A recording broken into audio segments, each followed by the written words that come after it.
Hello everyone, मैं हूं आपकी पोस्ट ऑफिस वाली दीदी। स्वागत है आपका एक नए वीडियो में। इससे पहले की वीडियो में हमने डिस्कस किया था फ्रैंकिंग मशीन क्या होती है और कितने टाइप्स की होती है। हमने पढ़ा फ्रैंकिंग मशीन टू टाइप्स की होती है, EFM यानी कि इलेक्ट्रॉनिक फ्रैंकिंग मशीन और RMFM यानी कि रिमोटली मैनेज फ्रैंकिंग मशीन। इसके बाद हमने समझा कि EFM जो होती है इसकी छाप हमेशा रेड कलर की होती है और ईएफएम में दो प्रकार की डाई यूज होती है। वैल्यू डाई जिसमें डाक का पैसा लिखा होता है, जैसे 5 रुपए की टिकट, 10 रुपए की टिकट, कितने की वैल्यू है उस टिकट की। और जो लाइसेंस डाई होती है उसमें मशीन का लाइसेंस नंबर और पोस्ट ऑफिस की जानकारी होती है। इससे पता चलता है कि मशीन ऑथराइज्ड है। EFM यानी कि इलेक्ट्रॉनिक फ्रैंकिंग मशीन के द्वारा फ्रैंक किए गए लेटर्स को सिर्फ आप दो ही जगह पोस्ट कर सकते हो और ये जगह कौन डिसाइड करता है, वो होता है हेड ऑफ डिवीजन यानी कि सुपरिटेंडेंट या फिर senior superintendent of post office. ठीक है, अब वो कौन कौन सी जगह होती हैं, तो एक होता है पोस्ट ऑफिस और एक होता है RMS ऑफिस यानी कि रेलवे मेल सर्विस ऑफिस। इस लाइन का मतलब है कि आप कहीं भी जाके फ्रैंक आर्टिकल को पोस्ट नहीं कर सकते, सिर्फ उन्हीं दो जगह पर फ्रैंक आर्टिकल्स को आपको डालना होगा जो आपको लाइसेंस मिलते समय लिखी गई है। ठीक है, तो यहाँ पे हमने तीन इंपॉर्टेंट पॉइंट याद करे। EFM जो है उसका इंप्रेशन हमेशा रेड कलर का होता है। इसमें दो डाई यूज होती है, वैल्यू डाई और लाइसेंस डाई। जो पोस्ट करते हैं आप फ्रैंक आर्टिकल वो सिर्फ दो ऑफिस में कर सकते हो, पोस्ट ऑफिस और RMS सर्विस ऑफिस, जो कि आपको लाइसेंस में लिखा होगा। अब हम नेक्स्ट समझेंगे कि जो फ्रैंक मशीन का दूसरा टाइप है यानी कि RMFM remotely manage franking machine, वो क्या है। तो वो एक मॉडर्न फ्रैंकिंग मशीन है जिसे रिमोट यानी कि दूर से कंट्रोल और मैनेज किया जाता है। ठीक है, इंडिया पोस्ट ने RMFS यानी कि रिमोटली मैनेज फ्रैंकिंग मशीन का जो सिस्टम है उसे शुरू किया था 16 अगस्त 2010 को। ठीक है, और 1 जुलाई 2013 से नए नियम लागू हुए। वो नियम क्या थे, अब आगे डिटेल में पढ़ते हैं। Only the articles franked through Digi frank plus machine that is RMFM are accepted from private franking machine users. यानी 1 जुलाई सन 2013 से केवल डिजी फ्रैंक प्लस मशीन के माध्यम से फ्रैंक किए हुए जो लेख हैं वो ही प्राइवेट यूजर से एक्सेप्ट किए जाएंगे। इसका मतलब क्या हुआ, देखिए डिजी फ्रैंक प्लस मशीन दूसरा नाम है किसका, रिमोटली मैनेज फ्रैंकिंग मशीन का। ठीक है, तो 2013 से उन्होंने क्या कर दिया 1 जुलाई से कि अगर आप प्राइवेट यूजर हो जो फ्रैंकिंग मशीन यूज कर रहा है तो आपसे सिर्फ वही आर्टिकल लिए जाएंगे जो आपने RMFM मशीन के द्वारा फ्रैंक करे हैं। यानी कि इसका सीधा मतलब यह हुआ कि अगर रेड इंक से फ्रैंक किए गए लेख हैं तो वो प्राइवेट यूजर से नहीं लिए जाएंगे, क्योंकि आपको ऑलरेडी पता है कि जो EFM है यानी कि इलेक्ट्रॉनिक फ्रैंकिंग मशीन है वो जो इंप्रेशन देती है वो रेड कलर का होता है। ठीक है, तो यहाँ पे क्लियर कर दिया गया कि सिर्फ RMFM से फ्रैंक्ड आर्टिकल ही प्राइवेट यूजर से लिए जाएंगे। कब ये डिसाइड किया गया, कौन से न्यू रूल्स में, वो रूल्स जो 1 जुलाई 2013 से लागू हुए उनमें। ओके,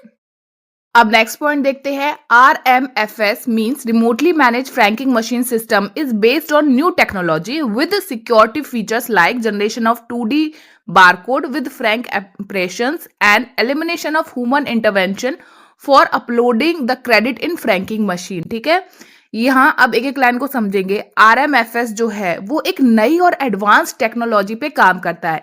यह पुराने सिस्टम से ज्यादा स्मार्ट है और ऑटोमेटिक भी है। ठीक है, सिक्योरिटी फीचर्स की बात करूं तो इसमें जनरेशन ऑफ 2D बारकोड होता है। इसका मतलब ये है कि हर फ्रैंक किए गए लेटर पे एक QR टाइप के जैसा बन जाता है, एक 2D बारकोड बन जाता है। ठीक है, इसका फायदा क्या होता है, अब आर्टिकल्स को आसानी से ट्रैक कर सकते हैं, ये इसका बेनिफिट है। ठीक है, और अगर कोई फेक यानी कि नकली फ्रैंकिंग है उसे रोका जा सकता है।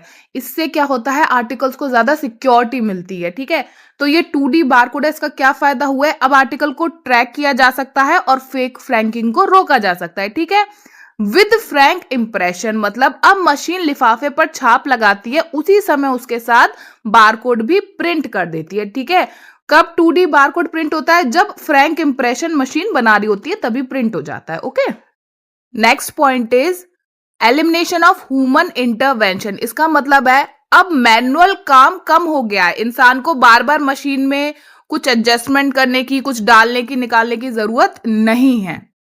For uploading the credit in franking machine, it means machine में पैसे क्रेडिट डालने के लिए पहले तो इंसान को मैनुअली प्रोसेस करना पड़ता था, लेकिन अब ऐसा नहीं है। मशीन खुद सर्वर से कनेक्ट होकर क्रेडिट अपडेट कर लेती है बिना इंसान की मदद के। ओके, अब इसे एक रियल लाइफ एग्जांपल से भी समझते हैं। मान लो कोई कंपनी है, उसका नाम है XYZ प्राइवेट लिमिटेड। रोज क्या करती है, 100-200 लेटर भेजती है और उनके पास फ्रैंकिंग मशीन है।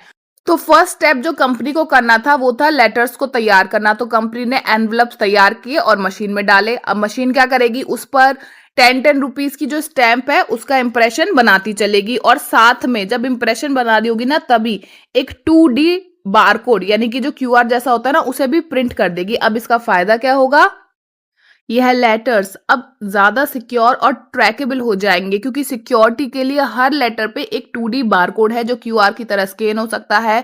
और पोस्ट ऑफिस क्या करेगा, इन बारकोड को स्कैन करके चेक कर सकता है कि ये फेक तो नहीं है, ये जेन्युइन है, ये सही है। ठीक है, नेक्स्ट बात करेंगे कि क्रेडिट बैलेंस कैसे काम करता है। मान लो मशीन में पहले 500 रुपए का बैलेंस था, तो जैसे जैसे वो लेटर्स को फ्रैंक करेगा तो क्या होगा, बैलेंस कम होता जाएगा। ठीक है, क्रेडिट खत्म होने पर जब बैलेंस कम हो जाता है तो पुराने सिस्टम में क्या होता था, व्यक्ति को पोस्ट ऑफिस जाना पड़ता था और मैनुअली रिचार्ज कराना पड़ता था। ठीक है, लेकिन अब जो ये नया सिस्टम आ गया है RMFS, इसमें क्या होता है, नए सिस्टम में मशीन खुद सर्वर से कनेक्ट करती है, ऑनलाइन ही क्रेडिट अपडेट हो जाता है, यानी कि रिचार्ज हो जाता है। कोई इंसान बीच में कुछ नहीं करता। यही है एलिमिनेशन ऑफ ह्यूमन इंटरवेंशन, यानी कि बीच में जो आदमियों की, मनुष्यों की क्या थी, दखल अंदाजी थी, वो खत्म कर दी गई है, एलिमिनेट कर दिया, हटा दिया। अब नेक्स्ट जरूरी जो पॉइंट है उसे समझेंगे। Only Indian specific models of franking machine with inkjet printing technology approved by the directorate will be used. मतलब सिर्फ वही फ्रैंकिंग मशीन इस्तेमाल होगी जो इंडिया के लिए बनी हुई है, यानी कि इंडियन स्पेसिफिक मॉडल। ठीक है, और जिसमें इंकजेट प्रिंटिंग टेक्नोलॉजी हो। और सबसे जरूरी बात है कि उसे डायरेक्टरेट यानी कि डाक विभाग का जो मुख्य कार्यालय है उससे मंजूरी यानी कि अप्रूव हुई हो। ठीक है, यानी कोई भी मशीन यूं ही नहीं इस्तेमाल कर सकता है, पहले उसे अप्रूव करानी पड़ती है, तभी वो मशीन को यूज कर सकता है। नेक्स्ट पॉइंट है, each franking machine shall have a unique number in the format X 1 2 3 4 5 6। मतलब हर मशीन का एक यूनिक नंबर होगा।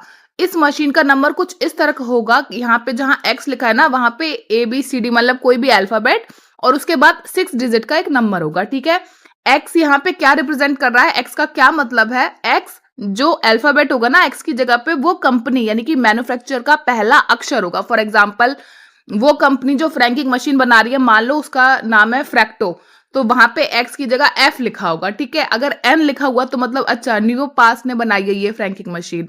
अगर P लिखा है तो पिट ने बॉल से बनाई है। ठीक है, यानी कि जो भी मैन्युफैक्चरर है फ्रैंकिंग मशीन के, जो पहला अल्फाबेट होगा वो ये दिखाएगा कि कौन सी कंपनी की मशीन है। ओके, नेक्स्ट जो यहाँ पे 1 2 3 4 5 6 लिखे हैं, यहाँ पे 6 अंकों का एक नंबर होगा जो मशीन का सीरियल नंबर होगा। फॉर एग्जाम्पल, जैसे आपका आधार कार्ड है, हर व्यक्ति के आधार कार्ड का नंबर डिफरेंट है ना, वैसे ही 6 डिजिट का कोई यूनिक नंबर होगा जो उस मशीन का सीरियल नंबर होगा। ठीक है, और आखिरी लाइन में ऊपर वाली जो इंग्लिश की पढ़ी थी उनमें यह समझाया गया था कि निर्देशालय द्वारा अनुमोदित यानी कि डायरेक्टरेट द्वारा अप्रूव्ड होगी, तभी वो मशीन यूज होगी। ठीक है, पहले उसे सिस्टम अप्रूव करेगा तब यूज करेंगे। ठीक है, अब एग्जाम्पल लेते हैं एक।